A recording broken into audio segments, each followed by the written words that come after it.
अगर आप time loop, intelligent protagonist, deep magic system और स्लो बर्न वर्ल्ड बिल्डिंग वाली स्टोरीज पसंद करते हैं तो मदर ऑफ लर्निंग आपके लिए किसी हिडन ट्रेजर से कम नहीं है।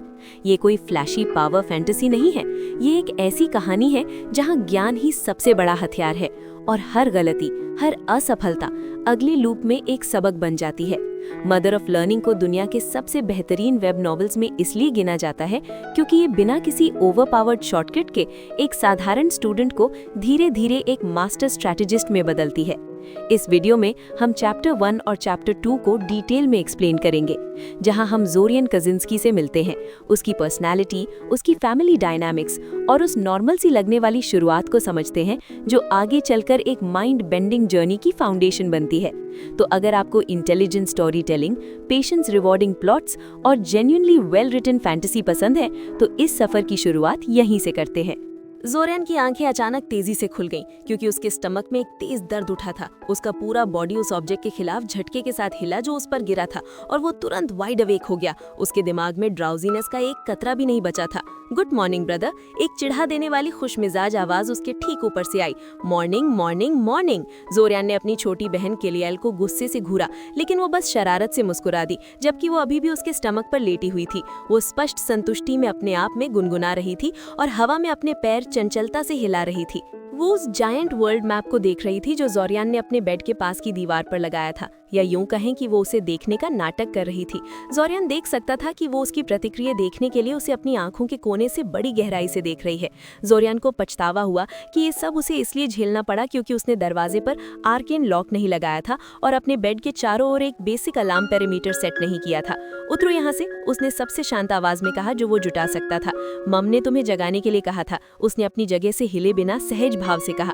इस तरह नहीं, उन्होंने नहीं कहा होगा। ज़ोरियन अपनी चिड़न को दबाते बड़बड़ाया और तब तक धैर्य से इंतजार किया जब तक कि उसने अपनी गार्ड ढीली नहीं कर दी।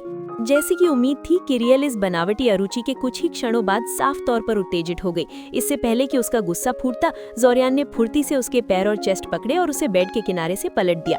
वो एक आवाज, थर्ड और गुस्से भरी चीख के साथ जमीन पर गिरी और ज़ोरियन तुरंत अपने पैरों पर कूदकर खड़ा हो गया ताकि वो उसके किसी भी वायलेंस का बेहतर जवाब दे सके। उसने तिरस्कार के साथ उसकी ओर नीचे देखा और अपनी नाक सिकोड़ते स्निफ्ड डिस्डेनफुली कहा, अगली बार जब मुझे तुम्हें जगाने के लिए कहा जाएगा तो मैं इसे जरूर याद रखूंगा। इसकी बहुत कम संभावना है, उसने अवज्ञापूर्ण तरीके से पलटकर कहा। ज़ोरियन ने हार मानकर बस एक लंबी आह भरी। वो छोटी शैतान इस बात में सही थी कि ज़ोरियन हमेशा देर तक सोता था, तो वो उत्साहित होकर अपने पैरों पर कूदते हुए बोली, क्या तुम एक्साइटेड हो? ज़ोरियन ने उसे एक पल के लिए देखा जब वो उसके कमरे में किसी मंकी ऑन कैफीन की तरह उछल कूद कर रही थी।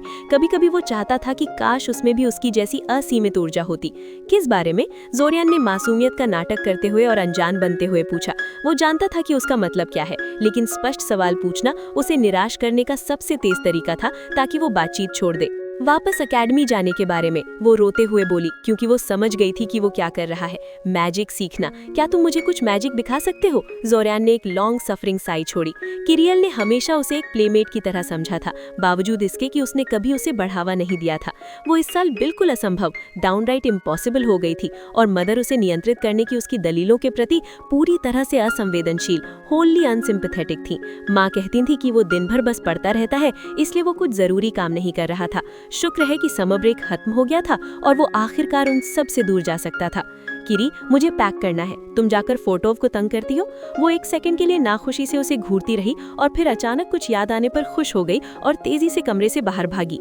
ज़ोरियन की आंखें तब फटी रह गईं जब उसे एक सेकंड की देरी से एहसास हुआ कि वो क्या करने वाली है। नहीं, वो चिल्लाया और उसके पीछे भागा, लेकिन तभी दरवाजे का मुंह उसके मुंह पर बंद हो गया। उसने हताशा में दरवाजा पीटा। धत तेरी की किरी, मेरे जागने से पहले तुम्हारे पास बाथरूम जाने के लिए दुनिया भर का समय था, उसने बस मजे लेते हुए जवाब दिया। सक्स टू बी यू। दरवाजे पर कुछ चुनिंदा गालियां बरसाने के बाद ज़ोरियन पैर पटकते हुए अपने कमरे में कपड़े पहनने चला गया। उसे यकीन था कि वो उसे चिढ़ाने के लिए घंटों अंदर रहेगी। कपड़े पहनकर और अपना चश्मा लगाकर ज़ोरियन ने अपने कमरे पर नजर डाली। उसे ये देखकर संतोष हुआ कि किरियल ने उसके सामान की तलाशी नहीं ली थी, क्योंकि उसे दूसरों की प्राइवेसी का बिल्कुल अंदाजा नहीं था।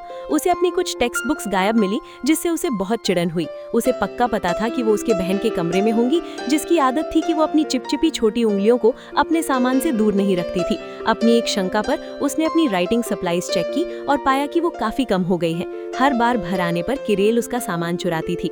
जोरियन के लिए ये रहस्य था कि वो इतनी पेंसिलों और इरेजर्स का करती क्या थी। उसने इस बार एक्स्ट्रा सामान खरीदा था, फिर भी दराज में एक भी इरेजर नहीं बचा था।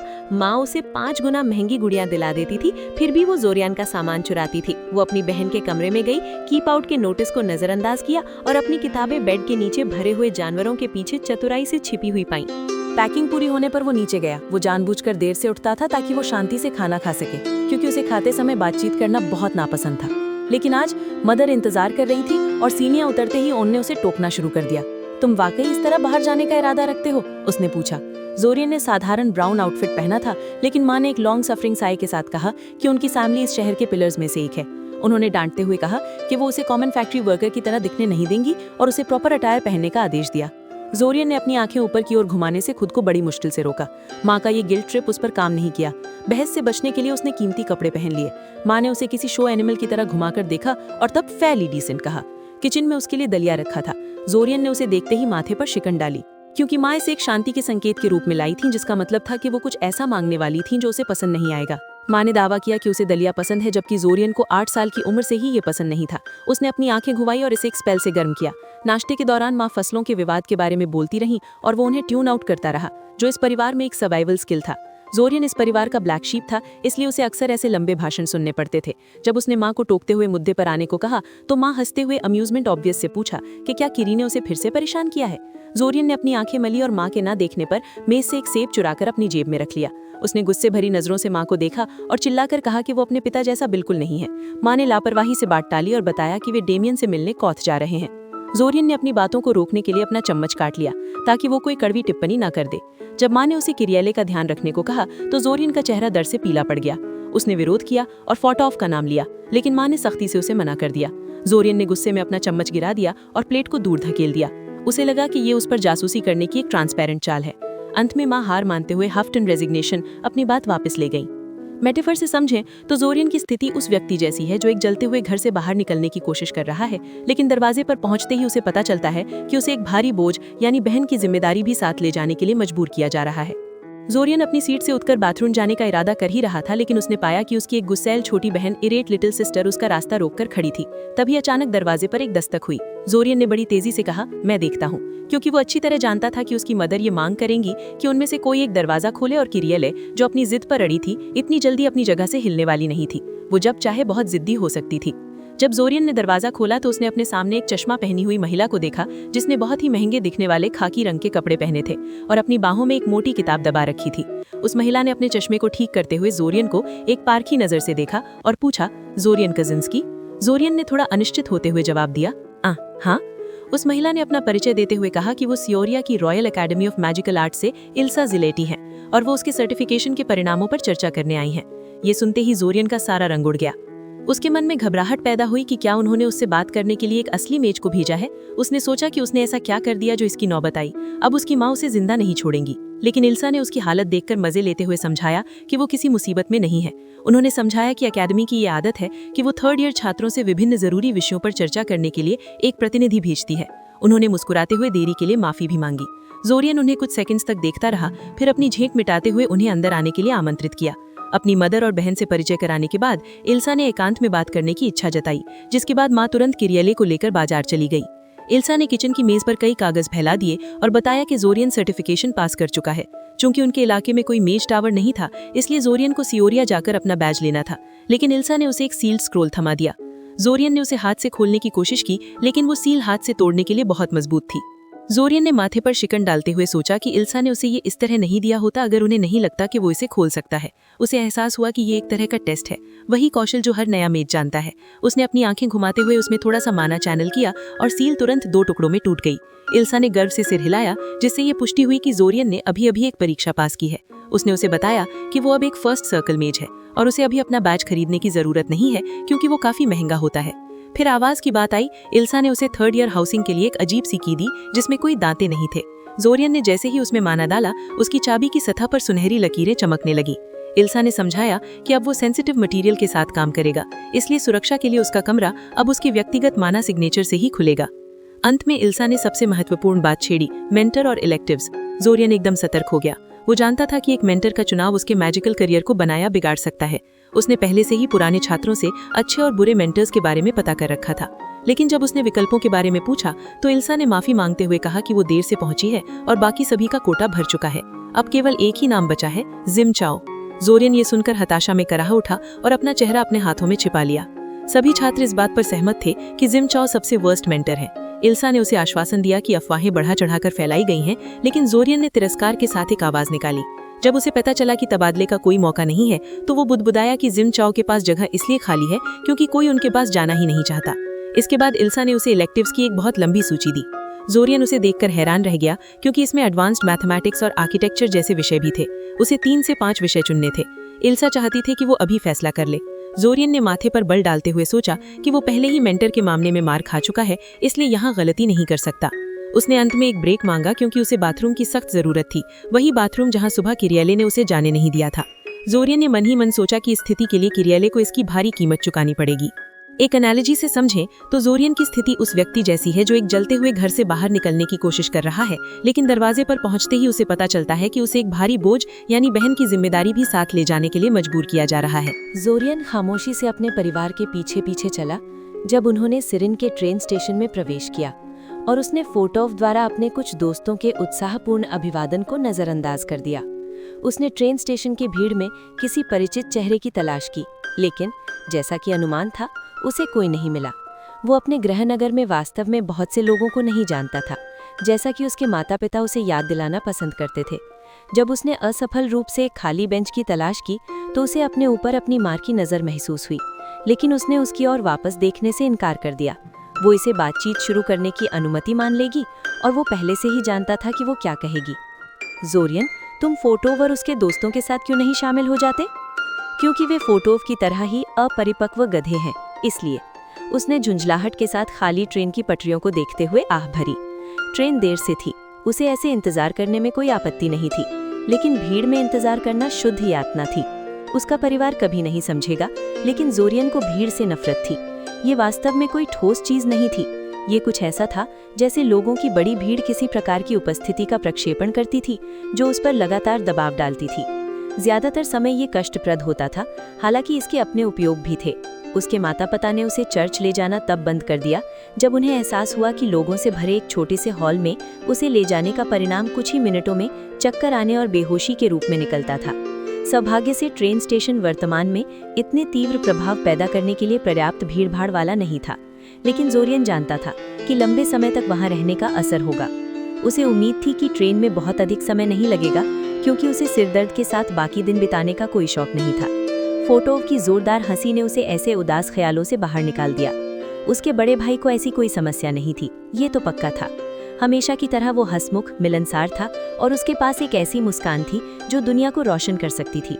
जिन लोगों से वो घिरा हुआ था वे स्पष्ट रूप से उसके वश में थे, और जोरियन जैसा ही पतला शरीर होने के बावजूद वो पहली नज़र में ही उनमें अलग दिखता था। उसके आसपास बस उस तरह की उपस्थिति थी। वो इस मामले में डेमेन की तरह था, बस डेमेन के पास अपने आकर्षण को सहारा देने के लिए वास्तविक कौशल था। उसने अपना सिर हिलाते हुए उपहास किया।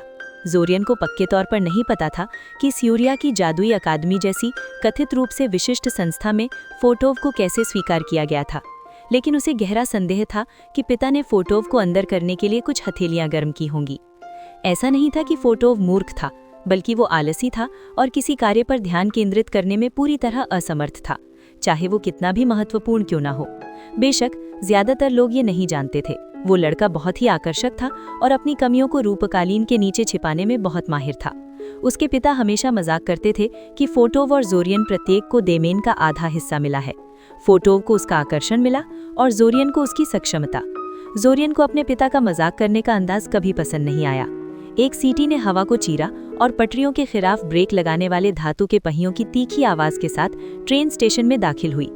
मूल ट्रेनें भाप से चलने वाली मशीनें थीं जो जहां भी जाती थीं धुआं उगलती थीं और चलते रहने के लिए कोयले की अपवित्र मात्रा का खपत करती थीं। लेकिन ये नए टेक्नोमैजिक इंजनों द्वारा संचालित थीं, जो इसके बजाय क्रिस्टलीकृत मैना की खपत करते थे। स्वच्छ, सस्ता और कम रखरखाव की आवश्यकता। जोरियन वास्तव में ट्रेन से निकलने वाले मैना को महसूस कर सकता था, हालांकि जादू को महसूस करने की उसकी क्षमता विवरण देने के लिए बहुत कम थी। वो हमेशा इन चीज़ों में से किसी एक के इंजन रूम को देखना चाहता था, लेकिन वो कभी भी ट्रेन ऑपरेटरों से संपर्क करने का कोई अच्छा तरीका नहीं समझ पाया। लेकिन ये किसी और समय के लिए एक विचार था। उसने माँ और किरिल को संक्षिप्त विदाई दी और अपने लिए एक सीट खोजने के लिए ट्रेन में प्रवेश किया। उसने जानबूझकर एक खाली कंपार्टमेंट चुना, जिसे खोजना आश्चर्यजनक रूप से आसान था। जाहिर है कि इकट्ठा हुई भीड़ के बावजूद उनमें से बहुत कम लोग इस विशेष ट्रेन को ले रहे थे। 5 मिनट बाद ट्रेन ने एक और कान फाड़ देने वाली सीटी दी और सियोरिया की ओर अपनी लंबी यात्रा शुरू की।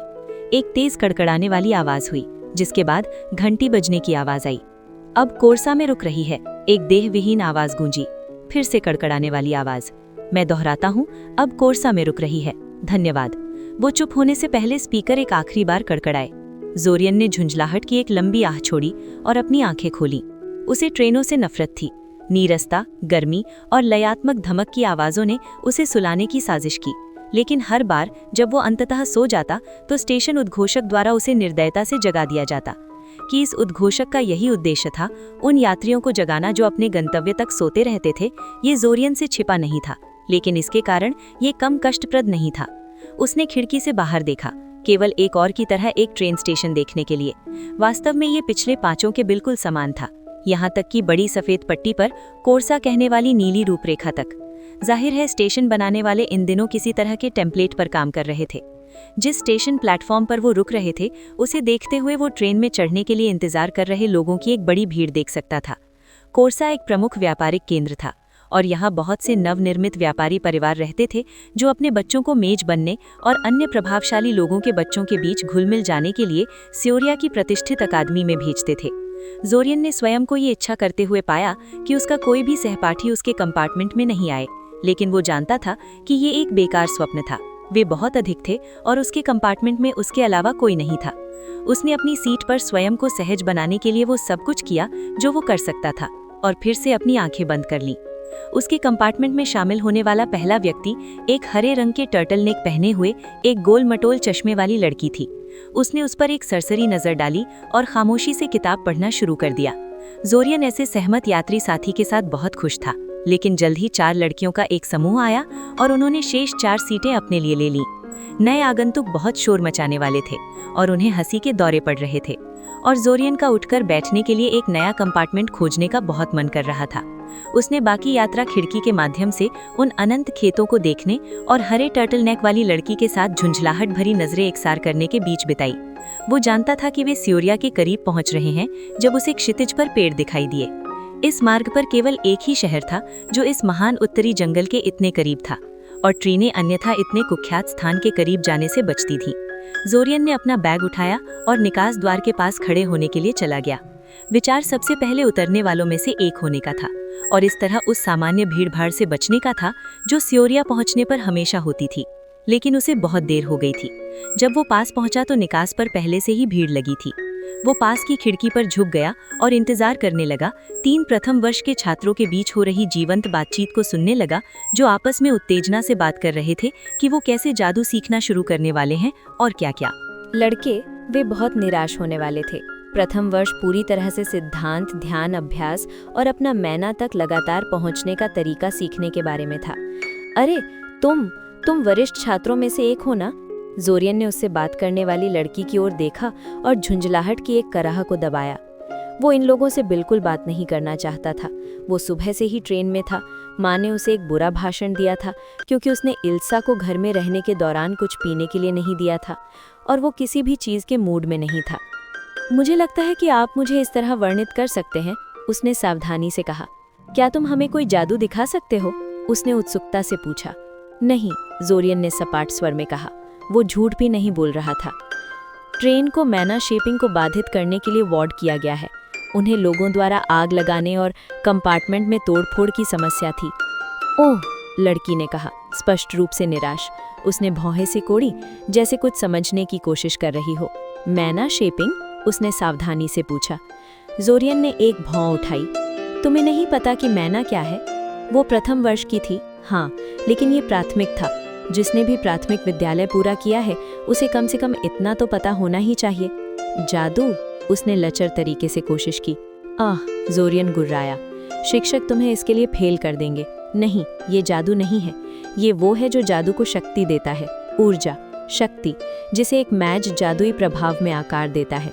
मुझे लगता है कि तुम इसके बारे में व्याख्यानों में और अधिक जानोगे। मुख्य बात यह है, कोई मैना नहीं तो कोई जादू नहीं, और मैं इस समय किसी भी मैना का उपयोग नहीं कर सकता। ये भ्रामक था, लेकिन जो भी हो, इसका कोई सवाल ही नहीं था कि वो किसी अनजान अजनबी को चीजें समझाए, खासकर जब उसे ये सब पहले से ही पता होना चाहिए था। ठीक है, फिर आपको परेशान करने के लिए माफी चाहती हूँ। बहुत अधिक चीखने और भाप छोड़ने के साथ ट्रेन सियोरिया के ट्रेन स्टेशन पर रुकी और जोरियन जितनी जल्दी हो सके उतर गया, उन विस्मित प्रथम वर्ष के छात्रों को पीछे ढकेलते हुए जो अपने सामने के दृश्य को देख रहे थे। सियोरिया का ट्रेन स्टेशन विशाल था। ये तथ्य इस बात से स्पष्ट था कि ये बंद था, जिससे ये एक विशाल सुरंग जैसा लग रहा था। वास्तव में स्टेशन समग्र रूप से और भी बड़ा था, क्योंकि इस तरह की 4 और सुरंगें थीं, साथ ही सभी सहायक सुविधाएं भी। दुनिया में कहीं भी इसके जैसा कुछ नहीं था, और वस्तुतः हर कोई पहली बार इसे देखने पर स्तब्ध रह जाता था। जोरियन भी था जब वो पहली बार यहाँ उतरा था। इस टर्मिनल से गुजरने वाले लोगों की संख्या ने भटकाव की भावना को और बढ़ा दिया था, चाहे वे सियोरिया के अंदर और बाहर जाने वाले यात्री हों, ट्रेन का निरीक्षण करने और सामान उतारने वाले कर्मचारी हों, सुर्खियां चिल्लाने वाले न्यूज़ बॉय हों, या कुछ बदलाव की भीख मांगने वाले बेघर लोग हों। जहाँ तक वो जानता था, लोगों का ये भारी प्रवाह कभी वास्तव में नहीं थमता था, यहाँ तक कि रात में भी, और ये विशेष रूप से व्यस्त दिन था। उसने छत से लटकती विशाल घड़ी की ओर देखा और पाया कि उसके पास काफी समय था। उसने पास की बेकरी से अपने लिए कुछ ब्रेड खरीदी और फिर सियोरिया के केंद्रीय प्लाजा की ओर चल पड़ा, फव्वारे के किनारे बैठकर अपने नए खरीदे गए भोजन को खाने के इरादे से। ये आराम करने की एक अच्छी जगह थी। सियोरिया एक जिज्ञासु शहर था। वो दुनिया के सबसे विकसित और सबसे बड़े शहरों में से एक था, जो पहली नज़र में अजीब था, क्योंकि सियोरिया राक्षसों से भरे जंगल के खतरनाक रूप से करीब था और अनुकूल व्यापार स्थान में नहीं था। जिस चीज़ ने वास्तव में इसे प्रमुखता दिलाई, वो शहर के पश्चिम की ओर विशाल गोलाकार छेद था, शायद अब तक का सबसे स्पष्ट डंजन प्रवेश द्वार और एकमात्र ज्ञात रैंक 9 मैना कुआं। अंडरवर्ल्ड से निकलने वाली मैना की अत्यधिक मात्रा ने इस जगह को मैजिस के लिए एक अदम्य चुंबक बना दिया था। इतनी बड़ी संख्या में मैजिस की उपस्थिति ने सियोरिया को महाद्वीप के किसी अन्य शहर से अलग बना दिया था, रहने वाले लोगों की संस्कृति और अधिक स्पष्ट रूप से शहर की वास्तुकला में भी। बहुत सी चीजें जो अन्य जगह बनाना बहुत अव्यावहारिक होता, यहाँ नियमित रूप से की जाती थीं, और यदि आपको शहर को देखने की कोई अच्छी जगह मिल जाए तो ये एक प्रेरणादायक दृश्य होता था। जब वो क्लास के लिए जा रहा था, तब उसने चूहों के एक झुंड को सीढ़ी के नीचे से उसे घूरते हुए देखा, जहां से वो उतरने ही वाला था। उनका व्यवहार काफी अजीब था, लेकिन जब उसने उनके सिरों पर ध्यान दिया तो उसके दिल की धड़कन वास्तव में तेज हो गई। क्या उनके दिमाग खुले हुए थे? उसने भारी मन से थूक गटका और एक कदम पीछे हटा, सीढ़ी से धीरे धीरे पीछे हटते हुए मुड़ा और पूरी दौड़ में भाग गया। वो यकीन नहीं था कि वो क्या थे, लेकिन वो निश्चित रूप से सामान्य चूहे नहीं थे। हालांकि उसे सोचा कि उसे इतना हैरान नहीं होना चाहिए था, क्योंकि सियोरिया जैसी जगह ने मैजिस से कहीं अधिक सभी नस्लों के जादुई जीवों ने ऐसी जगहों को समान रूप से अनोखा पाया। वो बस इस बात से खुश था कि चूहों ने उसका पीछा नहीं किया, क्योंकि उसके पास मुकाबला करने वाले मंत्रों के मामले में कुछ भी नहीं था। इस तरह की स्थिति में उपयोग किया जा सकने वाला एकमात्र मंत्र जो वो जानता था, वो था जानवरों को डराना, और उसे कोई अंदाजा नहीं था कि वो स्पष्ट रूप से जादुई जीवों के खिलाफ कितना प्रभावी होता। कुछ हद तक हिला हुआ, लेकिन फिर भी फव्वारे तक पहुंचने के लिए दृढ़ संकल्पित, उसने पास के पार्क से गुजरकर चूहों के जमावड़े के चारों ओर जाने की कोशिश की, लेकिन किस्मत आज उसके पक्ष में नहीं थी। वो तुरंत एक छोटी लड़की से टकरा गया जो उस पुल पर फूट फूट कर रो रही थी, जिसे उसे पार करना था, और उसे ये पता लगाने में कि क्या हुआ है, उसे शांत करने में ही 5 मिनट लग गए। उसने सोचा कि शायद वो उसे धक्का देकर आगे बढ़ सकता था और उसे वहीं रोने के लिए छोड़ सकता था, लेकिन वो इतना भी निर्दयी नहीं था। साइकिल, वो अंत में भारी हिचकी लेते हुए बोल पड़ी। वो अंदर गिर गई, वो विलाप करने लगी। जोरियन ने पलकें झपकाईं, ये समझने की कोशिश की कि वो उसे क्या बताने की कोशिश कर रही है। जाहिर तौर पर महसूस करते हुए कि उसकी बात का कोई मतलब नहीं निकल रहा है, लड़की ने पुल के नीचे बहते नाले की ओर इशारा किया। जोरियन ने पुल के किनारे से देखा और निश्चित रूप से कीचड़ भरे पानी में बच्चों की एक साइकिल आधी डूबी हुई थी। जोरियन ने कहा, हैरानी है कि ये कैसे हुआ? वो अंदर गिर गई, लड़की ने कहा। ऐसा लग रहा था जैसे वो फिर से रोने वाली है। ठीक है, रोने की जरूरत नहीं है, मैं इसे बाहर निकाल दूंगा, ठीक है? जोरियन ने साइकिल को विचारपूर्वक देखते हुए कहा। तुम गंदे हो जाओगे, उसने धीमे से चेताया। जोरियन उसके स्वर से बता सकता था कि उसे उम्मीद थी कि वो इसे फिर भी बाहर निकालेगा। चिंता मत करो, मेरा उस कीचड़ में उतरने का कोई इरादा नहीं है। देखो, उसने कुछ इशारे किए और लेविटेट ऑब्जेक्ट मंत्र फेंका, जिससे साइकिल झटके से पानी से हवा में ऊपर उठ गई। साइकिल उन वस्तुओं की तुलना में बहुत भारी थी जिनके साथ वो आमतौर पर अभ्यास करता था, और उसे साइकिल को अपनी आदत से बहुत ऊपर उठाना पड़ा, लेकिन ये उसकी क्षमताओं से बाहर नहीं था। जब साइकिल काफी करीब आ गई तो उसने उसे उसकी सीट से पकड़ लिया और पुल पर रख दिया। ये लो, जोरियन ने कहा, ये सब कीचड़ भरा और गीला है, लेकिन मैं वहाँ तुम्हारी मदद नहीं कर सकता। कोई सफाई मंत्र नहीं पता।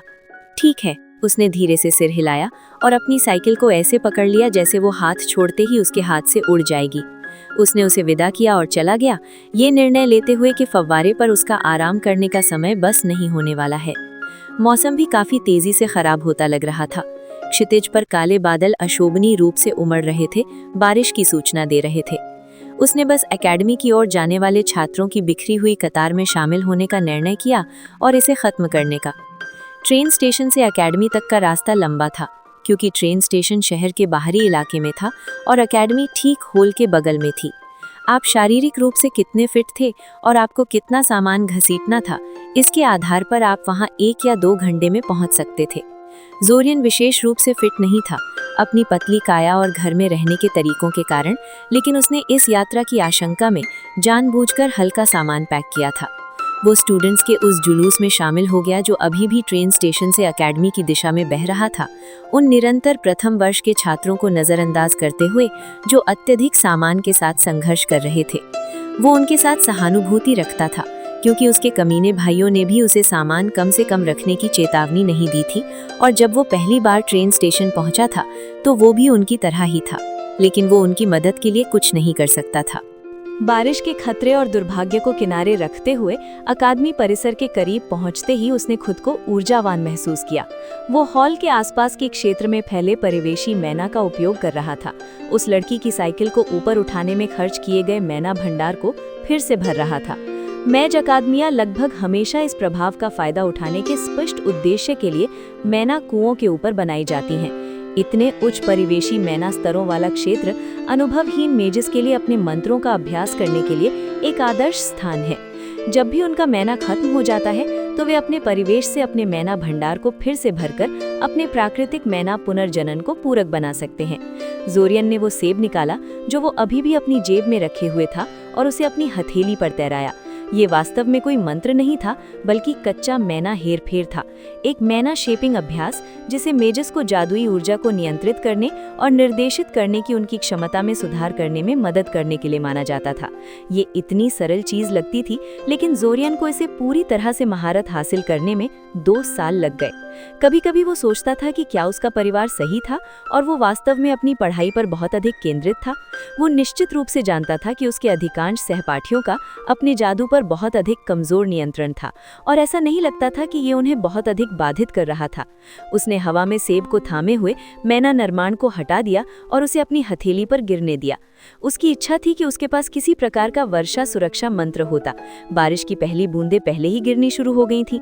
वो या एक छाता, दोनों ठीक काम करते, सिवाय इसके कि एक छाता उपयोग करने के लिए कई वर्षों के प्रशिक्षण की आवश्यकता नहीं होती।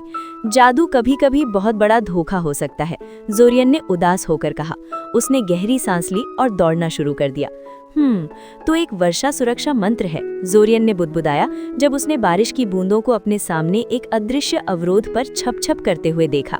उसने अपना हाथ अवरोध के किनारे के ऊपर फैलाया और वो बिना किसी बाधा के गुजर गया। उसने अपना अचानक काफी गीला हाथ अवरोध की सुरक्षा में वापस खींच लिया और जहां तक उसकी आंखें देख सकती थीं, सीमा का अनुसरण किया। जहां तक वो बता सकता था, अवरोध ने पूरे अकादमी परिसर को कोई छोटी उपलब्धि नहीं, क्योंकि अकादमी का ग्राउंड काफी विस्तृत था, एक सुरक्षात्मक बुलबुले में घेर लिया था, जिसने बारिश और केवल बारिश को इसमें घुसने से रोक दिया था। जाहिर तौर पर अकादमी ने अपने वार्ड्स को फिर से अपग्रेड किया था, क्योंकि पिछली बार बारिश होने पर उनमें ये विशेषता नहीं थी। कंधे उचकाते हुए वो मुड़ा और अकादमी के प्रशासन भवन की ओर बढ़ना जारी रखा। ये बहुत बुरा था कि अवरोध गुजरने पर आपको सुखाता भी नहीं था, क्योंकि वो पूरी तरह से भीग चुका था। शुक्र है उसका बैग वाटरप्रूफ था, इसलिए उसके कपड़े और पाठ्य पुस्तकों के खराब होने का कोई खतरा नहीं था। आराम से टहलने की गति कम करते हुए उसने इमारतों के संग्रह का अध्ययन किया जो अकादमी बनाते थे। वार्ड ही एकमात्र चीज नहीं थी जिसे अपग्रेड किया गया था। पूरी जगह सुंदर लग रही थी, बेहतर शब्द की कमी के कारण। हर इमारत को नया पेंट किया गया था। पुरानी ईंटों वाली सड़क को बहुत अधिक रंगीन सड़क से बदल दिया गया था। फूलों की क्यारियां पूरी तरह खिली हुई थीं और छोटा फव्वारा जो सालों से काम नहीं कर रहा था, अचानक चालू हो गया था। हैरानी है कि ये सब किस बारे में है, उसने बुदबुदाया। कुछ मिनटों की चिंतन के बाद उसने फैसला किया कि उसे बहुत परवाह नहीं है। यदि इसका कोई महत्व हुआ तो उसे जल्दी या बाद में पता चल ही जाएगा। प्रशासन भवन, जैसा कि अनुमान था, ज्यादातर छात्रों से खाली था। उनमें से ज्यादातर ने जोरियन की तरह आगे बढ़ने के बजाय बारिश से शरण ली, और जो नहीं ली वे अक्सर अकेडमी के मैदान में नहीं रहते थे, और इसलिए उनके पास आज यहाँ आने का कोई कारण नहीं था। जहाँ तक जोरियन का सवाल था, ये एकदम सही था, क्योंकि इसका मतलब ये था कि वो यहाँ जल्दी काम पूरा कर सकता था। जल्दी एक सापेक्ष शब्द था। प्रशासन डेस्क पर काम करने वाली लड़की के साथ 2 घंटे की जद्दोजहद करने के बाद ही सभी आवश्यक कागजाती कार्रवाई पूरी हो सकी। उसने अपने क्लास शेड्यूल के बारे में पूछा, लेकिन उसे बताया गया कि ये अभी अंतिम रूप में नहीं आया है और उसे सोमवार सुबह तक इंतजार करना होगा। सोचा जाए तो इल्सा ने भी यही बात कही थी। उसके जाने से पहले लड़की ने उसे नियमों की एक किताब दी, जिससे उम्मीद की जाती थी कि तीसरे वर्ष के छात्र उसे भेजने से पहले खुद को परिचित कर लेंगे। जोरियन ने लापरवाही से नियम पुस्तिका के पन्ने पलटे, रूम 115 की खोज करते हुए फिर उसे अपने बैकपैक के अधिक स्पष्ट कंपार्टमेंट में से एक में डाल दिया, जिसे कभी दोबारा नहीं देखा जाना था। अकादमी द्वारा प्रदान किया गया आवास काफी भयानक था और जोरियन को इसके साथ बहुत अप्रिय अनुभव हुए थे, लेकिन ये मुफ्त था और स्योरिया में अपार्टमेंट की जगह बहुत महंगी थी। यहाँ तक कि रईसों के बच्चे भी अक्सर अपने अपार्टमेंट के बजाय अकादमी परिसर में रहते थे, तो वो शिकायत करने वाला कौन था? इसके अलावा लेक्चर कक्ष के इतने करीब रहने से हर सुबह यात्रा का समय कम हो गया और वो शहर की सबसे बड़ी लाइब्रेरी के करीब आ गया, इसलिए इसके निश्चित रूप से अच्छे पक्ष थे। 1 घंटे बाद उसने खुद में ही मुस्कुराहट बिखेर दी जब उसने काफी विशाल कमरे में प्रवेश किया। वो और भी प्रसन्न हुआ जब उसे एहसास हुआ कि उसका अपना बाथरूम है, एक शावर स्टॉल के साथ कम नहीं। ये एक विचारहीन रूममेट के साथ एक छोटे से तंग कमरे को साझा करने और पूरी मंजिल के साथ एक ही सामुदायिक बाथरूम को साझा करने से एक स्वागत योग्य बदलाव था। यद्यपि अकेडमी ये कहना पसंद करती थी कि वे अपने शिक्षण कर्मचारियों की उत्कृष्ट गुणवत्ता के कारण एक एलीट इंस्टीट्यूशन थे, सच्चाई ये थी कि उनके वर्चस्व का मुख्य कारण उनकी लाइब्रेरी थी। अपने आलमनाय के योगदान, कई पूर्व हेडमास्टर्स द्वारा उदार बजट एलोकेशंस, स्थानीय आपराधिक कानून के विचित्रताओं और शुद्ध ऐतिहासिक दुर्घटना के माध्यम से अकेडमी ने एक ऐसी लाइब्रेरी बनाई थी जिसका कोई मुकाबला नहीं था। आप अपनी इच्छा अनुसार कुछ भी पा सकते थे, चाहे वो विषय मैजिकल हो या ना हो। उदाहरण के लिए उत्तेजक रोमांस नॉवेल्स के लिए आरक्षित एक पूरा अनुभाग था। लाइब्रेरी इतनी विशाल थी कि वो वास्तव में शहर के नीचे की सुरंगों में फैल गई थी। निचले स्तरों में से कई केवल गिल्ड मेजेस के लिए सुलभ थे, इसलिए अब जाकर जोरियन को उनकी सामग्री ब्राउज करने की अनुमति दी गई थी। सौभाग्य से लाइब्रेरी वीकेंड के दौरान खुली थी, इसलिए जोरियन ने जागने के बाद सबसे पहला काम इन गहराइयों में उतरने का किया, ताकि वो देख सके कि पिछले 2 वर्षों में उसने क्या मिस किया था और शायद अपनी स्पेल बुक को थोड़ा भर सके। वो एक फर्स्ट सर्कल मेज के लिए उपलब्ध स्पेल्स और ट्रेनिंग मैनुअल्स की भारी संख्या को देखकर सुखद आश्चर्यचकित था। वहाँ जीवन भर में महारत हासिल करने से कहीं अधिक किताबें और स्पेल्स थे। अधिकांश स्पेल्स या तो अत्यधिक सिचुएशनल थे या एक दूसरे के मामूली रूपांतरण थे, इसलिए उसे उन सभी को जुनूनी रूप से सीखने की आवश्यकता महसूस नहीं हुई। लेकिन वो पहले से ही देख सकता था कि ये जगह उसे साल भर व्यस्त रखेगी। उनमें से बहुत से आश्चर्यजनक रूप से आसान और हानि रहित लग रहे थे और वो मदद नहीं कर सका, लेकिन आश्चर्य करने लगा कि उन्हें रिस्ट्रिक्टेड लेवल पर क्यों रखा गया था, बजाय इसके कि वो सभी के लिए उपलब्ध हो। वो अपने दूसरे वर्ष के दौरान इनका उपयोग कर सकता था। वो रेन ब्रेन बैरियर को खोजने के ठीक बीच में था जब उसे एहसास हुआ कि उसने नाश्ता छोड़ दिया था और उसे बहुत भूख लग रही थी और दोपहर बीत चुकी थी। अनिच्छा से उसने अपने कमरे की सुरक्षा में गहराई से अध्ययन करने के लिए कुछ किताबें निकाली और कुछ खाने के लिए चला गया। दुर्भाग्य से उसके कमरे में कोई किचन नहीं था, लेकिन अकेडमी के पास छात्रों के लिए उपलब्ध एक काफी अच्छी कैफेटेरिया थी। उनके द्वारा पेश किया गया भोजन सस्ता था, फिर भी आश्चर्यजनक रूप से खाने योग्य था। फिर भी ये एक गरीब आदमी का विकल्प जैसा था और अधिकांश अमीर बच्चे अकेडमी के आसपास के कई रेस्टोरेंट्स में खाना खाते थे। इसीलिए जोरियन थोड़ा हैरान रह गया जब उसने कैफेटेरिया में प्रवेश किया और महसूस किया कि अकेडमी में बदलाव केवल बाहरी दिखावे में नहीं थे। कैफेटेरिया सकारात्मक रूप से चमक रही थी और सभी मेज और कुर्सियां बिल्कुल नई थी। जगह को इतना साफ देखना अजीब था। अपना सिर हिलाते हुए उसने अपनी ट्रे पर जल्दी से कुछ प्लेटें लाद ली, अनजाने में ये नोट करते हुए कि रसोइये अचानक मांस और डिश के अन्य महंगे हिस्सों के साथ बहुत कम कंजूस थे। और फिर खाने वाले छात्रों में परिचित चेहरों को स्कैन करना शुरू किया। स्पष्ट रूप से यहाँ कुछ हो रहा था और वो लूप से बाहर रहना नापसंद करता था। जोरियन, इधर, कितना सौभाग्य।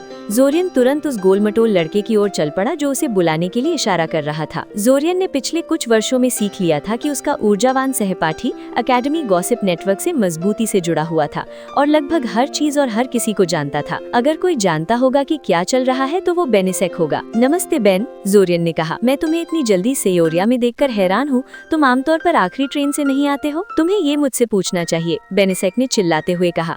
जोरियन को कभी समझ नहीं आया कि उस लड़के को हर समय इतना जोर से क्यों बोलना पड़ता था। तुम क्लासेस शुरू होने से 2 दिन पहले वापस आए हो बेन, जोरियन ने कहा, उस पर अपनी आंखें घुमाने की इच्छा का विरोध करते हुए। केवल बेनिसेक ही सोचेगा कि कुछ दिन पहले आना कोई बड़ी उपलब्धि है। ये इतना भी जल्दी नहीं है और मैं कल ही वापस आया हूँ। मैं भी। डैम इट, अगर तुमने मुझसे संपर्क किया होता तो हम साथ यात्रा करने या कुछ करने की व्यवस्था कर सकते थे। तुम यहाँ पूरे दिन अकेले बोरियत से पागल हो गए होते। कुछ ऐसा ही, जोरियन ने सहमति जताई विनम्रता से मुस्कुराते हुए। तो क्या तुम उत्साहित हो? बेनिसेक ने अचानक विषय बदलते हुए पूछा। किस बारे में? जोरियन ने पूछा। अजीब है, क्या किरिएले ने उससे बिल्कुल यही सवाल नहीं पूछा था? नई साल की शुरुआत, हम जैसे 3rd ईयर्स को छोटी लड़कियां पसंद करती हैं। 1st ईयर्स का नया बैच हमारे चारों ओर होगा। जोरियन करहा उठा। उसे पता होना चाहिए था। खैर, जोरियन ने जल्दी से संभलते हुए कहा, चूंकि मैं जानता हूँ कि तुम हमेशा इधर उधर गॉसिप करते रहते हो, चीजों की वर्तमान स्थिति के बारे में खुद को सूचित कर रहा हूँ, बेनिसेक ने बात काटते हुए कहा। अच्छा ठीक है, तो अकेडमी की अचानक इतनी चमकने और साफ होने का क्या चक्कर है? बेनिसेक ने आंखें झपकाई। तुम्हें नहीं पता था? ओ यार, लोग इसके बारे में महीनों से बात कर रहे हैं। तुम आखिर किस पत्थर के नीचे रहते हो जोरियन? सिरिन कहीं बीच में एक महिमा वंडित गाँव है, जैसा की तुम अच्छी तरह जानते हो। अब उगलो, ये समर फेस्टिवल है। ना सिर्फ अकेडमी बल्कि पूरा शहर इसके लिए तैयार हो रहा है। लेकिन हर साल एक समर फेस्टिवल होता है, जोरियन ने उलझन में कहा। हाँ, लेकिन ये साल खास है। खास कैसे? मुझे नहीं पता, कुछ एस्ट्रोलॉजिकल बकवास है, बेनिसेक ने फुसफुसाते हुए कहा, अपना हाथ खारिज करते हुए। इससे क्या फर्क पड़ता है? ये सामान्य से भी बड़ी पार्टी करने का बहाना है। मुफ्त के घोड़े के मुंह में नहीं देखना चाहिए, मेरा तो यही कहना है। एस्ट्रो, जोरियन ने एक उठी हुई भौं के साथ शुरू किया जब उसे कुछ याद आया। रुको, तुम्हारा मतलब प्लेनर अलाइनमेंट है? हाँ वही, बेनिसेक सहमत हुआ। वैसे वो है क्या? क्या तुम्हारे पास कुछ घंटे हैं? दूसरे विचार में मैं जानना नहीं चाहता। बेनिसेक घबराकर मुस्कुराते हुए जल्दी से पीछे हट गया। जोरियन फुपकारा। डराना कितना आसान है। सच तो ये था कि जोरियन प्लेनर अलाइनमेंट्स के बारे में बहुत कम जानता था और शायद उन पर 30 सेकंड से ज्यादा नहीं बोल सकता था। ये काफी अस्पष्ट विषय था। जोरियन को गहरा संदेह था कि बेनिसेक सही था और इसका उपयोग केवल एक बड़ी पार्टी करने के बहाने के रूप में किया जा रहा था। तो तुमने गर्मियों में क्या किया? बेनिसेक ने पूछा। जोरियन कराह उठा। बेन, तुम मेरे प्राथमिक विद्यालय के लिटरेचर टीचर की तरह लग रहे हो। अब बच्चों, अपने होमवर्क के लिए आप एक छोटा ऐसे लिखेंगे कि आपने गर्मियों की छुट्टियों के दौरान क्या किया। मैं बस विनम्र बन रहा हूँ, बेनिसेक ने रक्षात्मक रूप से कहा। मुझ पर झल्लाने की कोई जरूरत नहीं है, क्योंकि तुमने अपनी गर्मियां बर्बाद कर दी। ओह, और तुमने इसे उत्पादक रूप से बिताया, जोरियन ने चुनौती दी। खैर, स्वेच्छा से नहीं, बेनिसेक ने भेड़ की तरह स्वीकार किया। पिताजी ने फैसला किया कि अब मेरे लिए पारिवारिक शिल्प सीखना शुरू करने का समय आ गया है, इसलिए मैंने पूरी गर्मी उनकी मदद करने और उनके असिस्टेंट के रूप में काम करने में बिताई। ओह हाँ, बेनिसेक ने अपनी जीभ चटकाते हुए सहमति व्यक्त की। उन्होंने मुझे अपने इलेक्टिव्स में से एक के रूप में एस्टेट मैनेजमेंट चुनने के लिए भी मजबूर किया। मैंने सुना है कि ये वास्तव में कठिन क्लास है। ये नहीं कह सकता कि मेरी गर्मियां विशेष रूप से तनावपूर्ण थी। मैंने अपना अधिकांश समय कथा साहित्य पढ़ने और अपने परिवार से बचने में बिताया, जोरियन ने स्वीकार किया। माँ ने इस साल मेरी छोटी बहन को मुझ पर थोपने की कोशिश की, लेकिन मैं उन्हें इससे बाहर निकलने में कामयाब रहा। मैं तुम्हारे लिए महसूस करता हूँ, बेनिसेक ने सेहविन के साथ कहा। मेरी 2 छोटी बहनें हैं और मुझे लगता है कि अगर वे यहाँ मेरे साथ रहने आती तो मैं मर जाता। वे दोनों पूरी तरह से दुश्मामला है। वैसे तुमने अपने इलेक्टिव्स के लिए क्या लिया? इंजीनियरिंग, मिनरल एल्केमी और एडवांस्ड मैथमेटिक्स। बेनिसेक पीला पड़ गया। यार, तुम वास्तव में इसे गंभीरता से ले रहे हो, है ना? मुझे लगता है कि तुम स्पेल फॉर्जेस में से किसी एक में जगह पाने की कोशिश कर रहे हो। हाँ, जोरियन ने कहा। क्यों? बेनिसेक ने अविश्वास के साथ पूछा। मैजिक आइटम्स डिजाइन करना ये कठिन मांग वाला काम है। निश्चित रूप से तुम्हारे माता पिता उनके व्यवसाय में तुम्हारे लिए कोई जगह ढूंढ सकते थे। जोरियन ने उसे एक तनावपूर्ण मुस्कान दी। हाँ, इसमें कोई संदेह नहीं कि उसके माता पिता ने पहले से ही उसके लिए एक जगह तय कर रखी थी। मैं सड़कों पर भूखा मरना पसंद करूंगा, जोरियन ने उसे ईमानदारी से बताया। बेनिसेक ने उस पर एक भौं उठाई, लेकिन फिर बस उदासी से अपना सिर हिला दिया। व्यक्तिगत रूप से मुझे लगता है कि तुम पागल हो। तुमने अपने मेंटर के रूप में किसे चुना? मुझे चुनने का मौका नहीं मिला, जोरियन ने उपहास से कहा। जब मेरी बारी आई तब तक केवल एक ही बचा था। मुझे जिवम के तहत मेंटर किया गया है। बेनिसेक ने इस पर वास्तव में अपना चम्मच गिरा दिया, उसे सदमे में घूरते हुए। जिवम? लेकिन वो आदमी तो दुश्मामला है। मुझे पता है, जोरियन ने एक लंबी दुख भरी आह भरते हुए कहा। भगवान, अगर मुझे उस कमीने को सौंपा जाता तो शायद मैं ट्रांसफर ही कर लेता, बेनिसेक ने कहा। तुम मेरी तुलना में बहुत बहादुर आदमी हो, ये तो तय है। तो तुमने किसे चुना? जोरियन ने जिज्ञासा से पूछा। कैराबिएरा आउपे, बेनिसेक ने तुरंत चमकते हुए कहा। कृपया मुझे ये मत बताना कि तुमने अपने मेंटर को दिखावे के आधार पर चुना है, जोरियन ने विनती की। खैर, केवल दिखावे के आधार पर नहीं, बेनिसेक ने रक्षात्मक रूप से कहा। वे कहते हैं कि वे काफी सहनशील हैं। तुम कोई अतिरिक्त काम नहीं करना चाहते, जोरियन ने अनुमान लगाया। ये पूरी चीज मेरे लिए एक वेकेशन की तरह है, बेनिसेक ने भेड़ की तरह स्वीकार किया। मुझे 2 साल के लिए रोजगार टालने का और इस बीच कुछ मजा करने का मौका मिलता है। तुम केवल एक बार युवा होते हो, तुम जानते हो? जोरियन ने कंधे उचका दिए। व्यक्तिगत रूप से उसे जादू के बारे में सीखना और सामान्य रूप से ज्ञान इकट्ठा करना अपने आप में मजेदार लगता था, लेकिन वो बहुत अच्छी तरह जानता था कि बहुत कम लोग उसके साथ इस राय को साझा करते थे। मुझे लगता है, जोरियन ने गैर प्रतिबद्ध रूप से कहा। तो क्या कुछ और है जो हर कोई जानता है जिससे मुझे परिचित होना चाहिए? उसने बेनिसेक के साथ 1 और घंटा विभिन्न विषयों पर चर्चा करते हुए बिताया। ये सुनना विशेष रूप से दिलचस्प था कि उनके सहपाठियों में से कौन इस साल उनके साथ शामिल होगा और कौन नहीं। जोरियन ने सोचा था कि सर्टिफिकेट परीक्षा थोड़ी आसान थी, लेकिन स्पष्ट रूप से वो गलत था, क्योंकि उनके लगभग 1/4 सहपाठी उनके साथ शामिल नहीं होंगे। उसने ध्यान दिया कि अधिकांश असफल शिक्षक सिविलियन बॉर्न थे, लेकिन ये बहुत असामान्य नहीं था। मैजिक बॉर्न शिक्षकों के पास जादू सीखते समय माता पिता का समर्थन था और जीने के लिए एक प्रतिष्ठा थी। वह सुखद रूप से आश्चर्यचकित था कि एक विशेष कमीना इस साल उनके साथ शामिल नहीं होगा। स्पष्ट रूप से वेयर्स बोरानोवा ने अपनी अनुशासनिक सुनवाई में अपना आपा खो दिया और खुद को अकेडमी से निष्कासित कर दिया। उसे याद नहीं किया जाएगा। ईमानदारी से वो लड़का एक खतरा था और ये शर्म की बात थी कि उन्होंने उसे पहले ही निष्कासित नहीं किया। सौभाग्य से ऐसा लगता था कि कुछ ऐसी चीजें थी जिन्हें नजरअंदाज नहीं किया जा सकता था, भले ही आप नोबल हाउस बोरानोवा के उत्तराधिकारी हों। वह तब चला गया जब बेनिसेक ने अपनी कक्षा की विभिन्न लड़कियों के पक्ष और विपक्ष पर चर्चा शुरू कर दी और इस तरह की चर्चा में खींचे जाने के लिए तैयार नहीं था और कुछ पढ़ाई करने के लिए अपने कमरे में वापस चला गया। उसने पहली किताब ठीक से खोली भी नहीं थी कि दरवाजे पर दस्तक ने उसे रोक दिया। बहुत कम लोग उसे उसके कमरे तक ट्रैक करने की परवाह करते थे, इसलिए दरवाजा खोलने से पहले ही उसे काफी अच्छा अंदाजा था कि वो कौन था। नमस्ते रोज, जोरियन ने अपने सामने मुस्कुराती हुई लड़की को घूरकर कहा, ये सोचते हुए कि अपमानजनक उपनाम पर बुरा मानना चाहिए या उसे अंदर आने देना चाहिए। अतीत में जब वो अभी भी उस पर क्रश कर रहा था तो उपनाम ने थोड़ा दुख पहुंचाया था, अब ये थोड़ा कष्टदायक था। टाइविन तुरंत अंदर आ गई और एक छोटे बच्चे की तरह उसके बिस्तर पर कूद पड़ी। वास्तव में उसने कभी उसमें क्या देखा था? एक सुंदर बड़ी लड़की जो उसके प्रति काफी अच्छी थी और फिटिंग वाले कपड़े पहनने की प्रवृत्ति रखती थी। मैंने सोचा था कि तुम ग्रेजुएट हो गई हो, उसने कहा। मैंने किया, उसने उत्तर दिया। लाइब्रेरी से उधार ली गई स्पेल बुक्स में से एक को अपनी गोद में लेकर उसके पन्ने पलटने लगी। ये देखते हुए कि उसने पहले ही उसका बिस्तर कब्जा कर लिया था, वो अपनी वर्क डेस्क के सामने वाली कुर्सी पर बैठ गया।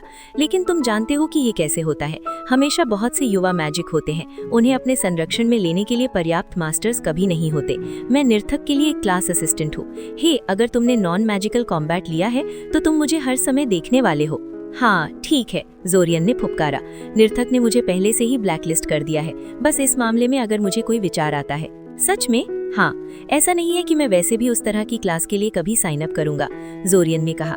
शायद टाइविन को उस तंग ओसाड में पसीने से तर और फूली हुई देखने के लिए जो वो ट्रेनिंग के समय पहनती थी। दया की बात है, उसने स्पष्ट रूप से उसकी किताब में तल्लीन होकर कहा, तुम्हें वास्तव में इन दिनों कुछ मांसपेशियां बनानी चाहिए। लड़कियों को व्यायाम करने वाले लड़के पसंद आते हैं। मुझे परवाह नहीं कि लड़कियों को क्या पसंद है, जोरियन ने चिड़चिड़ाहट से कहा। वो उसकी माँ की तरह लग रही थी। वैसे तुम यहाँ क्यों हो? ओह, शांत हो जाओ, ये सिर्फ एक विचार था, उसने एक नाटकीय आह के साथ कहा। लड़के और उनके छोटे नाजुक अहंकार। टाइविन, मैं तुम्हें पसंद करता हूँ, लेकिन तुम यहाँ वास्तव में पतली बर्फ पर चल रही हो, जोरियन ने चेतावनी दी। मैं यहाँ ये पूछने आई हूँ कि क्या तुम कल एक काम पर मेरे और कुछ और लोगों के साथ शामिल होगे? उसने किताब को एक तरफ फेंक दिया और अंततः अपनी यात्रा के बिंदु पर पहुंचा। एक काम? जोरियन ने संदेह से पूछा। हाँ, खैर एक मिशन की तरह अधिक। क्या तुम उन जॉब पोस्टिंग्स को जानते हो जिन्हें लोग एडमिनिस्ट्रेटिव बिल्डिंग के अंदर बड़े बोर्ड पर लगाते हैं? जोरियन ने सिर हिलाया। जब भी शहर में कोई मैजिक कुछ सस्ते में करवाना चाहता था तो वो इच्छुक शिक्षकों के लिए वहाँ जॉब ऑफर डाल देता था। भुगतान आमतौर पर दयनीय होता था, लेकिन शिक्षकों को इन्हें करके पॉइंट्स इकट्ठे करने पड़ते थे, इसलिए सभी को इनमें से कुछ करने पड़ते थे। अधिकांश लोगों ने अपने चौथे वर्ष से पहले इन्हें करना शुरू नहीं किया, जब तक कि उन्हें वास्तव में पैसे की आवश्यकता नहीं थी, और जोरियन का इस परंपरा का पालन करने का पूरा इरादा था।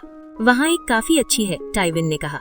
ये वास्तव में शहर के नीचे की सुरंगों में एक साधारण खोज और पुनः प्राप्ति है। एक सीवर रन? जोरियन ने अविश्वसनीय रूप से उसकी बात काटते हुए कहा। तुम चाहते हो कि मैं सीवर रन पर जाऊं? ये अच्छा अनुभव है, टाइविन ने विरोध किया। नहीं, जोरियन ने अपने हाथ बांध लिए। बिल्कुल नहीं। ओ चलो, रोज मैं तुमसे विनती कर रही हूँ, टाइविन चिल्लाई। हम तब तक अप्लाई नहीं कर सकते जब तक हमें टीम का चौथा सदस्य नहीं मिल जाता। क्या अपने पुराने दोस्त के लिए ये छोटा सा बलिदान देना तुम्हें मार डालेगा? ये बहुत अच्छे से हो सकता है, जोरियन ने कहा। तुम्हारी रक्षा के लिए 3 और लोग होंगे, उसने आश्वासन दिया। हम वहाँ सैकड़ों बार गए हैं और वहाँ वास्तव में कुछ भी खतरनाक नहीं होता। अफवाहें मज़ो अतिरंजित है। जोरियन ने फुफकारा और दूसरी तरफ देखने लगा।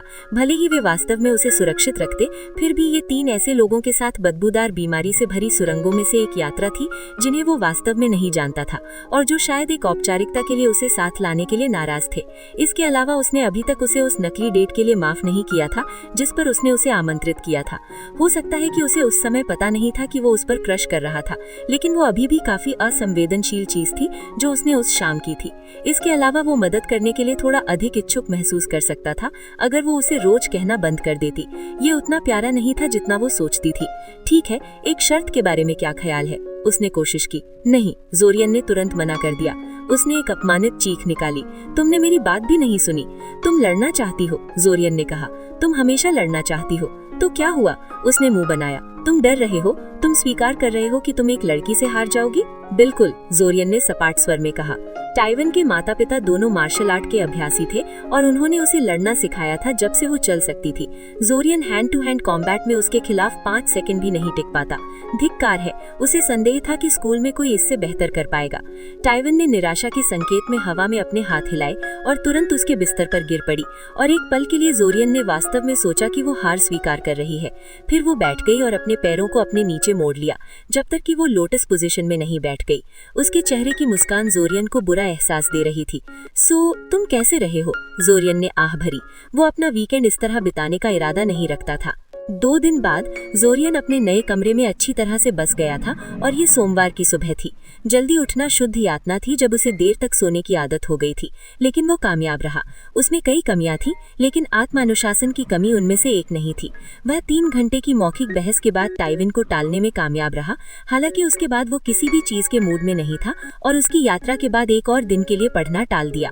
अंत में उसने पूरा वीकेंड आलस्य में बिता दिया, वास्तव में कक्षाओं के शुरू होने का कुछ हद तक बेसब्री से। दिन की पहली क्लास एसेंशियल इन्वोकेशंस थी और जोरियन को बिल्कुल यकीन नहीं था कि इसे क्या पढ़ाना चाहिए। उसके शेड्यूल की अन्य अधिकांश कक्षाओं में विषय के नाम से ही स्पष्ट अध्ययन का विषय था, लेकिन इन्वोकेशन एक सामान्य शब्द था। इन्वोकेशंस वे थे जो अधिकांश लोग तब सोचते थे जब कोई मैजिक कहता था। कुछ गुप्त शब्द और अजीब इशारे और फूंक, मैजिक प्रभाव, ये वास्तव में उससे कहीं अधिक शामिल था, बहुत अधिक शामिल। लेकिन ये दृश्य भाग था, इसीलिए लोग उसी पर ध्यान केंद्रित करते थे। स्पष्ट रूप से अकेडमी को लगा कि कक्षा महत्वपूर्ण थी, क्योंकि उन्होंने सप्ताह के हर दिन इसके लिए एक पीरियड निर्धारित किया था। जैसे ही वो कक्षा के पास पहुंचा, उसने दरवाजे के सामने अपने हाथों में एक क्लिपबोर्ड लिए एक परिचित व्यक्ति को खड़ा देखा। ये कम से कम एक परिचित दृश्य था। अकोजा स्ट्रोज उनके पहले वर्ष से ही उनके समूह की क्लास रिप्रेजेंटेटिव रही थी और उसने अपने पद को बहुत गंभीरता से लिया। जब उसने उसे देखा तो उसने उसे कठोर नजर दी और जोरियन ने सोचा कि अब उसने परेशान करने के लिए क्या किया है। तुम लेट हो, उसने तब कहा जब वो काफी करीब आ गया। जोरियन ने इस पर एक भौं उठाई। क्लास कम से कम 10 और मिनटों तक शुरू नहीं होती है, मैं लेट कैसे हो सकता हूँ? छात्रों को कक्षा में होना चाहिए और क्लास शुरू होने से 15 मिनट पहले क्लास के लिए तैयार होना चाहिए, उसने कहा। जोरियन ने अपनी आंखें घुमाई। ये हास्यास्पद था, यहाँ तक कि अकोजा के लिए भी। क्या मैं पहुंचने वाला आखिरी व्यक्ति हूँ? नहीं, उसने थोड़ी खामोशी के बाद स्वीकार किया। जोरियन उसके पास से निकलकर कक्षा में प्रवेश कर गया। आप हमेशा बता सकते थे जब आप मेजर्स के जमावड़े में चलते थे। उनकी उपस्थिति और फैशन की समझ उन्हें अचूक रूप से पहचान दिलाती थी। इसके अलावा जोरियान ने कभी अन्य लड़कों के साथ महिलाओं में अपनी पसंद पर चर्चा नहीं की। अकेडमी के अफवाहों की चक्की इस बारे में अफवाहें उगलती रहती थी कि कौन किसे पसंद करता है, और जोरियान बहुत अच्छी तरह से जानता था कि अपेक्षाकृत हानि रहित अफवाहें भी आने वाले वर्षों के लिए आपके जीवन को दयनीय बना सकती हैं। तुम्हारे हसरत भरी लहजे से मुझे लग रहा है कि वो अभी भी तुम्हारे चार्म से अछूती है, जोरियान ने कहा, बातचीत के फोकस को खुद से दूर हटाने की कोशिश करते हुए। वो ट्रिकी है, जैक सहमत हुआ, लेकिन मेरे पास दुनिया भर का समय है, टाइम। जोरियान ने इस पर अपनी भौंहें चढ़ाईं। ये सुनिश्चित नहीं था कि दूसरा लड़का क्या इशारा कर रहा था। दुनिया भर का समय? शुक्र है वो आगे की बातचीत से बच गया जब दरवाजा शोर के साथ खुला और टीचर ने क्लासरूम में प्रवेश किया। जोरियान ईमानदारी से इल्सा को उस विशाल ग्रीन बुक के साथ क्लास में चलते हुए देखकर हैरान था, जो सभी टीचर्स ले जाते थे। हालांकि उसे वास्तव में नहीं होना चाहिए था। वो पहले से ही जानता था कि इल्सा अकेडमी में एक टीचर थी, इसलिए उसके इस क्लास को पढ़ाने में कुछ भी असामान्य नहीं था। उसने अपनी डेस्क पर किताब रखने से पहले उसकी ओर मुस्कुराया और उन छात्रों को चुप कराने के लिए अपने हाथ आपस में थपथपाए, जो कमरे में टीचर को नोटिस करने के लिए अपनी बातचीत में बहुत व्यस्त थे। सब लोग शांत हो जाओ, क्लास शुरू हो गई है, इल्सा ने कहा, अकोजा से उपस्थित छात्रों की सूची स्वीकार करते हुए, जो एक वरिष्ठ अधिकारी के सामने एक सिपाही की तरह इल्सा के बगल में सावधान मुद्रा में खड़ी रही। छात्रों, नए स्कूल ईयर की आपकी पहली क्लास में आपका स्वागत है। मैं इल्सा जिलेटी हूँ और मैं इस क्लास के लिए आपकी टीचर रहूंगी। अब आप 3rd ईयर के छात्र हैं, जिसका अर्थ है कि आपने अपना सर्टिफिकेशन पास कर लिया है और हमारे शानदार मैजिक कम्युनिटी में शामिल हो गए हैं। आपने खुद को बुद्धिमान, प्रेरित और अपनी इच्छा अनुसार मैना, जादू का जीवन रक्त, लाइफ ब्लड ऑफ मैजिक को मोड़ने में सक्षम साबित किया है। लेकिन आपकी यात्रा अभी शुरू हो रही है। जैसा कि आप सभी ने गौर किया है और आप में से कई लोगों ने इसके बारे में शिकायत की है, आपको अब तक केवल मुट्ठी भर स्पेल्स ही सिखाई गई हैं और वे सभी मात्र कैंट्रिप्स हैं। आपको ये जानकर खुशी होगी कि ये अन्याय अब समाप्त होता है। छात्रों के बीच से एक जयकार गूंज उठी और इल्सा ने उन्हें फिर से चुप रहने का इशारा करने से पहले 1 सेकंड के लिए जोश में आने दिया। उनमें निश्चित रूप से थिएट्रिक्स के लिए एक स्वभाव था, बिल्कुल छात्रों की तरह ही। वास्तव में वो जयकार निश्चित रूप से इसलिए नहीं थी कि वे ईमानदारी से अपनी उत्तेजना को रोकने में असमर्थ थे। लेकिन वास्तव में स्पेल्स क्या हैं? उसने पूछा। क्या कोई मुझे बता सकता है? अरे बढ़िया, जोरियान ने बुदबुदाया। एक रिव्यू सेशन। क्लासरूम में हिचकिचाहट भरी बुदबुदाहट शुरू हुई जब तक कि इल्सा ने एक विशेष लड़की की ओर इशारा नहीं किया, जिसने अपने जवाब को स्ट्रक्चर्ड मैजिक के रूप में दोहराया। वास्तव में स्पेल्स स्ट्रक्चर्ड मैजिक हैं। स्पेल कास्ट करना एक विशेष मैना कंस्ट्रक्ट का आह्वान करना है, एक कंस्ट्रक्ट जो अपने स्वभाव से ही सीमित है कि वो क्या कर सकता है। यही कारण है कि स्ट्रक्चर्ड स्पेल्स को बाउंडेड स्पेल्स भी कहा जाता है। पिछले 2 वर्षों से आप जो शेपिंग एक्सरसाइजेस कर रहे हैं, जिन्हें आप सभी एक बेकार का काम समझते हैं, वो अनस्ट्रक्चर्ड मैजिक है। सिद्धांत रूप में अनस्ट्रक्चर्ड मैजिक कुछ भी कर सकता है। इन्वोकेशंस आपके जीवन को आसान बनाने के लिए केवल एक उपकरण है, एक बैसाखी। कुछ लोग कहेंगे एक बाउंडेड स्पेल कास्ट करना लचीलेपन का त्याग करना और मैना को एक रिजिड कंस्ट्रक्ट में मजबूर करना है, जिसे केवल मामूली तरीकों से संशोधित किया जा सकता है। तो हर कोई इन्वोकेशंस को क्यों पसंद करता है? उसने आगे बढ़ने से पहले कुछ क्षणों तक इंतजार किया। फिर एक आदर्श दुनिया में आप ये सीखेंगे कि अपने सभी जादू को अनस्ट्रक्चर्ड तरीके से कैसे करना है। जैसा आप चाहें उसे अपनी इच्छा के अनुसार मोड़ सकते हैं। लेकिन ये एक आदर्श दुनिया नहीं है। अनस्ट्रक्चर्ड मैजिक धीमा है और सीखने में कठिन है और समय अनमोल है। और इसके अलावा इन्वोकेशंस अधिकांश उद्देश्यों के लिए काफी अच्छे हैं। वे अद्भुत काम कर सकते हैं। ऐसी बहुत सी चीजें जो आप इन्वोकेशंस के साथ पूरा कर सकते हैं। जाते हैं उन्हें कभी भी अनस्ट्रक्चर्ड मैजिक का उपयोग करके दोबारा नहीं बनाया गया। अन्य, उसने अपनी जेब से एक पेन निकाला और मेज पर रखने से पहले उसे कास्ट किया, जिसे जोरियान ने एक साधारण टॉर्च स्पेल के रूप में पहचाना। पेन हल्की रोशनी में फूट गया, जिसने कमरे को रोशन कर दिया। खैर, अब कम से कम वो ये जानता था कि क्लासरूम में पर्दे क्यों बंद थे। दिन की रोशनी में लाइट स्पेल्स को प्रभावी ढंग से प्रदर्शित करना कठिन है। हालांकि ये स्पेल जोरियान के लिए कुछ नया नहीं था, क्योंकि उन्हें इसे पिछले वर्ष सिखाया गया था। टॉर्च इन्वोकेशन सबसे सरल स्पेल्स में से एक है और एक जिसे आपको अब तक पहले से ही जान लेना चाहिए। ये लाइट उत्सर्जक शेपिंग एक्सरसाइज के बराबर है, जिसे आपको अब तक पहले से ही जान लेना चाहिए। इल्सा ने फिर शेपिंग एक्सरसाइज की तुलना में टॉर्च स्पेल के सापेक्ष लाभों और नुकसानों के बारे में एक व्याख्यान शुरू किया, और ये सामान्य रूप से स्ट्रक्चर्ड वर्सेस अनस्ट्रक्चर्ड मैजिक से कैसे संबंधित था। अधिकांश भाग के लिए ये ऐसी कुछ चीजें थी जो जोरियान पहले से किताबों और व्याख्यानों से जानता था, और जब वो बोल रही थी तो जोरियान ने अपनी नोटबुक के मार्जिन में विभिन्न जादुई जीवों को चित्रित करके खुद का मनोरंजन किया। अपनी आंख के कोने से वो अकोजा और कई अन्य लोगों को गुस्से में सब कुछ लिखते हुए देख सकता था, भले ही ये सिर्फ एक रिव्यू सेशन था और उनके पास लगभग निश्चित रूप से ये सब उनके पिछले साल की नोटबुक्स में लिखा हुआ था। वो नहीं जानता था कि उनके समर्पण से प्रभावित होना है या उनकी एकाग्रचित्तता से घृणा करनी है। हालांकि उसने गौर किया कि कुछ छात्रों ने अपने पेन्स को पूरे व्याख्यान को कॉपी करने के लिए एनिमेट किया था जब वे सुन रहे थे। जोरियान व्यक्तिगत रूप से स्वयं नोट्स लिखना पसंद करता था, लेकिन वो देख सकता था कि ऐसा करना स्पेल उपयोगी होगा, तो उसने जल्दी से उस स्पेल को खोजने के लिए एक रिमाइंडर लिख दिया। इल्सा ने फिर डिस्पेलिंग पर चर्चा करना शुरू किया, एक और विषय जिसे उन्होंने पिछले वर्ष के दौरान विस्तार से कवर किया था, और ये उन प्रमुख क्षेत्रों में से एक था जिनमें उन्हें सर्टिफिकेशन प्रक्रिया पास करने के लिए कुशल होना था। निष्पक्ष रूप से ये एक जटिल और महत्वपूर्ण विषय था।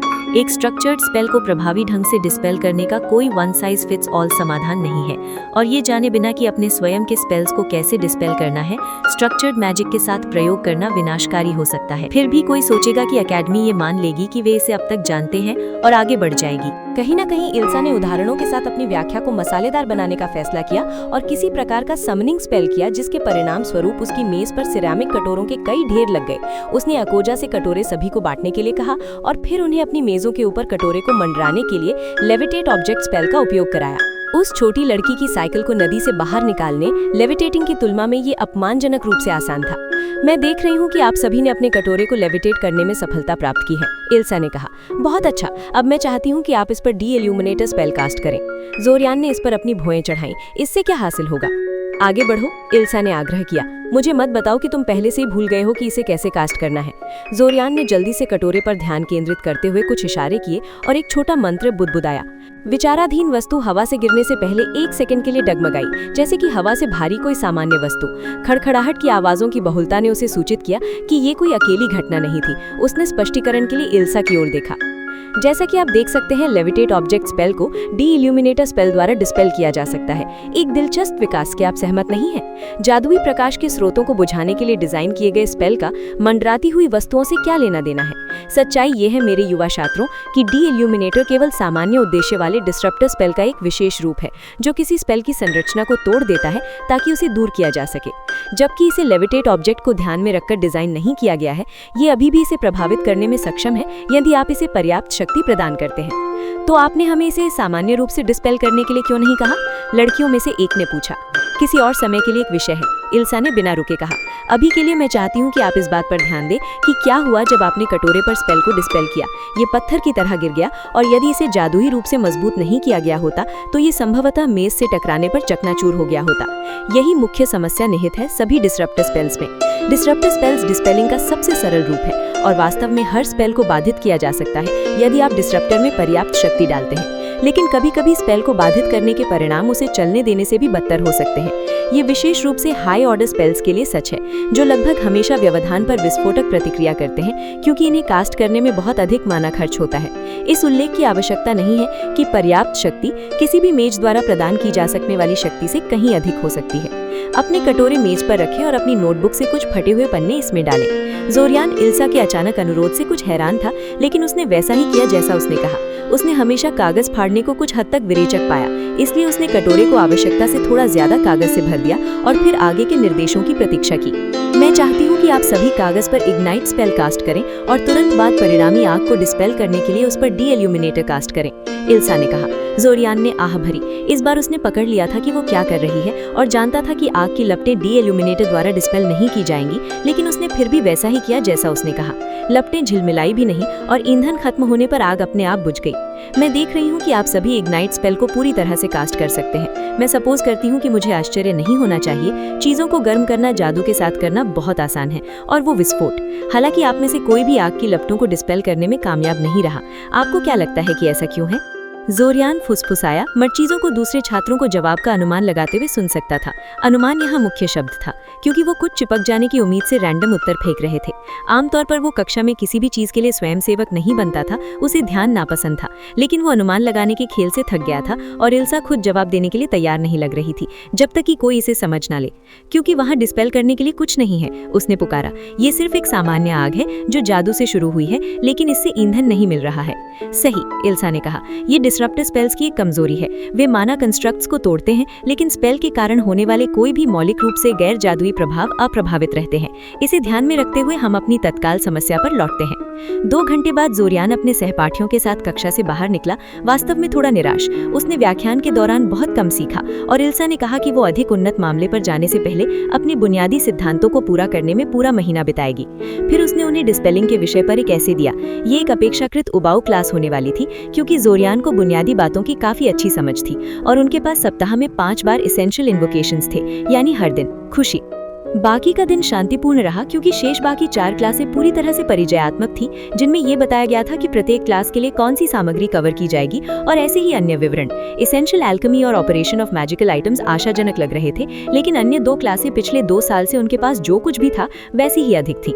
जोरियान को यकीन नहीं था कि अकेडमी को ऐसा क्यों लगा कि उन्हें अपनी शिक्षा के तीसरे वर्ष में जादू के इतिहास और जादू के कानून के बारे में सीखना जारी रखना चाहिए, जब तक कि वो जानबूझकर सबको परेशान करने की कोशिश नहीं कर रहे थे। ये विशेष से सच था जबकि उनके इतिहास के शिक्षक ज़ेनोमिर ओल्गाई नाम के एक बूढ़े व्यक्ति अपने विषय के बारे में बहुत उत्साहित थे और उन्होंने हफ्ते के अंत तक 200 पन्नों की इतिहास की किताब पढ़ने का काम दिया। जोरियान की राय में ये हफ्ता शुरू करने का एक खराब तरीका था। अगले दिन कॉम्बैट मैजिक के साथ शुरू हुआ, जो साधारण कक्षा के बजाय एक ट्रेनिंग हॉल में पढ़ाया गया। उनके शिक्षक कायरॉन नाम के एक पूर्व बैटल मेज थे। जोरियान को उन पर सिर्फ एक नजर डालने की जरूरत थी कि ये आपकी औसत क्लास नहीं होने वाली है। उनके सामने खड़ा व्यक्ति औसत कद का था, लेकिन वो ऐसा लग रहा था जैसे पत्थर से तराशा गया हो। गंजा, गंभीर चेहरे वाला और बहुत बहुत मासल। उसकी नाक काफी प्रमुख थी और वो पूरी तरह से शर्टलेस था, गर्व से अपनी काफी विकसित छाती की मांसपेशियों का प्रदर्शन कर रहा था। उसने एक हाथ में कॉम्बैट स्टाफ और दूसरे हाथ में हमेशा रहने वाली ग्रीन टीचर्स बुक ली हुई थी। यदि किसी ने उस व्यक्ति का वर्णन जोरियान को किया होता तो वो इसे मजाकिया सोचता, लेकिन इस व्यक्ति का सामना करने में कुछ भी मजाकिया नहीं था।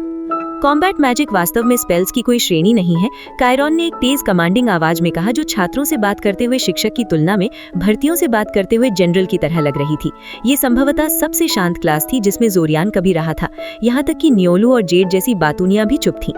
युद्ध में स्पेल्स का उपयोग करने के लिए आपको उन्हें तेजी से कास्ट करने की आवश्यकता है और आपको अपने प्रतिद्वंदी के रक्षाओं पर विजय पाने की आवश्यकता है। इसका मतलब है कि उन्हें अनिवार्य रूप से बहुत अधिक पावर की आवश्यकता है और आप पल में स्पेल को आकार देते हैं, जिसका अर्थ है कि शास्त्रीय इन्वोकेशंस जैसे आप उन्हें अन्य क्लासेस में सीखते हैं वे बेकार हैं।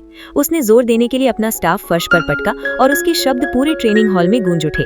जोरियान कसम खा सकता था कि वो आदमी किसी तरह अपनी आवाज को जादू से सशक्त बना रहा है। शास्त्रीय इन्वोकेशंस का उच्चारण करने में कई सेकंड लग सकते हैं, यदि अधिक नहीं, और आपके अधिकांश प्रतिद्वंदी आपके समाप्त करने से पहले ही आपको मार देंगे। विशेष रूप से आज स्प्लिंटर वॉर्स के बाद, जब हर मूर्ख बंदूक से लैस है और मेजिस से प्रभावी रूप से निपटने के तरीकों में शिक्षित है। कायरॉन ने हवा में अपना हाथ लहराया और उसके पीछे की हवा टिमटिमाई, जिससे उसके ऊपर एक मिनोटॉर का पारदर्शी भ्रम दिखाई दिया। जीव काफी गुस्से में लग रहा था, लेकिन ये स्पष्ट रूप से एक भ्रम था। पुराने समय के मेजेस द्वारा उपयोग किए जाने वाले बहुत से कॉम्बैट स्पेल्स उन लोगों पर निर्भर थे जो जादू से भयभीत थे या इसकी सीमाओं से अपरिचित थे। आज हर बच्चा जो प्राथमिक स्कूल गया है इस तरह की एक स्पष्ट भ्रम से डरने के बजाय बेहतर जानता है। प्रोफेशनल सैनिक या अपराधी की तो बात ही छोड़ दें। अधिकांश स्पेल्स और स्ट्रैटेजीज जो आपको लाइब्रेरी में मिलेंगी वे निराशाजनक रूप से अप्रचलित हैं। कायरॉन ने रुका और विचार में अपनी ठुड्डी मली। साथ ही जब कोई सक्रिय रूप से आपको मारने की कोशिश कर रहा हो तो स्पेल कास्टिंग पर ध्यान केंद्रित करना कुछ हद तक कठिन होता है। उसने लापरवाही से टिप्पणी की। उसने अपना सिर हिलाया। इन सब के परिणाम स्वरूप अब कोई भी कॉम्बैट स्पेल्स को शास्त्रीय इन्वोकेशंस के रूप में कास्ट नहीं करता।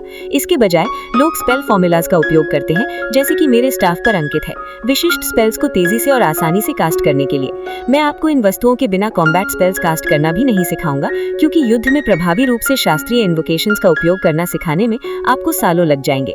यदि आप वास्तव में उत्सुक हैं तो हमेशा सही मंत्रों और इशारों के लिए लाइब्रेरी ब्राउज कर सकते हैं और अपने आप अभ्यास कर सकते हैं।